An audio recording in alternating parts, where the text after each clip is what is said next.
Hello everyone. Group 2A மெயின்ஸில் வெண்படம் சார்ந்த questions கேட்குறாங்க. இதை எப்படி ஈஸியாக சால்வ் பண்ணுறது? இப்போ இதில் ஒரு 3 செட்டு உள்ள ஒரு டயக்ராம் கொடுத்துருக்காங்க. யூத்தை பற்றி கொடுத்துருக்காங்க, எஜுகேட்டட் படித்தவங்களை பற்றி கொடுத்துருக்காங்க, எம்ப்ளாய்டு வேலையில் உள்ளவங்க பற்றி ஒரு டீட்டெயில்ஸ் வந்து கொடுத்துருக்காங்க. இதில் என்ன கேட்குறாங்க பார்த்தீங்கன்னா, இதில் வேலை இல்லாத ஆனால் படிக்காத இளைஞர்களை குறிக்கும் பகுதியை கண்டறிக அப்படின்னு சொல்லியிருக்காங்க. இளைஞர் யூத்னா யார்? இவங்க. ஆனால் அவங்க எப்படி இருக்கணுமா? வேலையில் இல்லாமல் இருக்கணும், அதே மாதிரி படிக்காதவும் இருக்குன்னு சொல்லியிருக்காங்க. இது பாருங்கள் எம்ப்ளாய்டு, இந்த ரவுண்டு வந்து எம்ப்ளாய்டு. அவன் என்ன சொல்லியிருக்கான்? அன்எம்ப்ளாய்டு தான் கொஷின் கேட்குறான். அப்போ இந்த ரவுண்டை நம்ம அப்படியே விட்டுறணும். அதுக்கப்புறம் படிக்காத அப்படின்னு சொல்லிட்டான். அப்போ இந்த ரவுண்ட் அப்படின்றது எஜுகேட்டடு.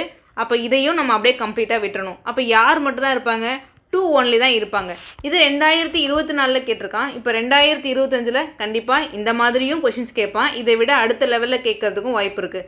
அதனால் நம்ம தமிழ் வேல் அகாடமியில் குரூப் 2A சிலபஸ் என்ன கொடுத்துருக்கானோ அந்த சிலபஸ் ஓரியன்டான பிஒய்க்கு ஸோ மோஸ்ட் எக்ஸ்பெக்டட் கொஷின்ஸ் எல்லாமே கம்பைல் பண்ணி நம்ம ஒரு வீடியோவாக கொடுக்குறோம். ஸோ வேணுங்கிறவங்க அதை யூஸ் பண்ணிக்கோங்க. நம்ம சாஃப்ட் காப்பியும் ஃப்ரீயாக கொடுக்குறோம். ஸோ உங்களுக்கு நான் கிளாஸில் என்ன நடத்துகிறனோ அந்த மெட்டீரியல் நான் ஃப்ரீயாக கொடுத்துட்றேன். அதை நீங்கள் எடுத்து யூஸ் பண்ணிக்கலாம்.